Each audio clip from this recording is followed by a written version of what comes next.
இது நம்ம ஃபேமிலி.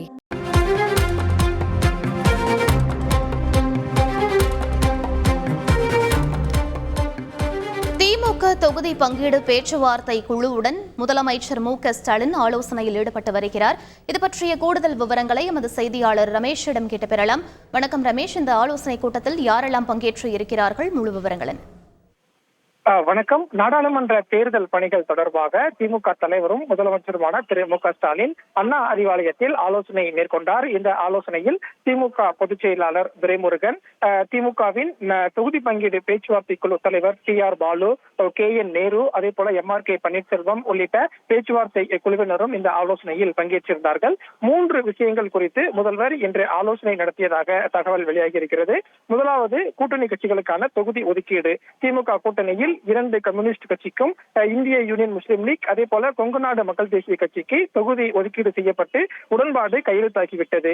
ஆனால் மதிமுக, காங்கிரஸ், விசிக, மக்கள் நீதி மய்யம் உள்ளிட்ட கட்சிகளுக்கு இன்னும் தொகுதி உடன்பாடு ஏற்படாமல் இருக்கிறது. தொகுதி உடன்பாடு செய்வதில் ஒரு இழுபறி நீடிக்கக்கூடிய சூழல்ல இந்த கூட்டணி கட்சிகளுக்கு தொகுதி உடன்பாடின் தற்போதைய நிலவரம் என்ன என்று முதல்வர் ஆலோசனை நடத்தியிருக்கிறார். மேலும் நாளைக்குள் தொகுதி உடன்பாட்டை இறுதி செய்வதற்கும் திமுக தலைவர் ஒரு அறிவுறுத்தலை வழங்கியிருப்பதாக தகவல் வெளியாகி இருக்கிறது. இதற்கான ஒரு ஆலோசனையை முதல்வர் இன்றே நடத்தியிருக்கிறார். இரண்டாவது, தேர்தல் பிரச்சாரம்.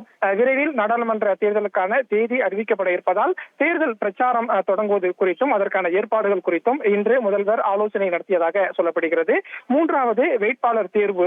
திமுகவை பொறுத்தவரைக்கும் நாடாளுமன்ற தேர்தலில் போட்டியிட விரும்புவோர் இன்று மாலை 6 மணி வரை விருப்ப மனு தாக்கல் செய்யலாம் என்று சொல்லப்பட்டிருக்கிறது. அந்த வகையில் 500க்கும் மேற்பட்டோர் விருப்ப மனு தாக்கல் செய்திருக்கக்கூடிய சூழல்ல விரைவில் இன்னும் ஓரிரு நாளில் வேட்பாளர் தேர்வுக்கான நேர்காணலை நடத்துவதற்கு திமுக திட்டமிட்டிருக்கிறது.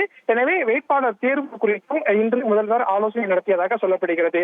இவ்வாறாக நாடாளுமன்ற தேர்தல் பணிகள் தொடர்பாக முதல்வர் அண்ணா அறிவாலயத்தில் ஆலோசனை நடத்திய நிலையில் இன்னும் 2-3 நாட்களில் கூட்டணி கட்சிகளுக்கு தொகுதி உடன்பாடு ஒப்பந்தத்தை கையெழுத்து செய்வதற்கும் முடிவு செய்திருப்பதாக தகவல் வெளியாகியிருக்கிறது.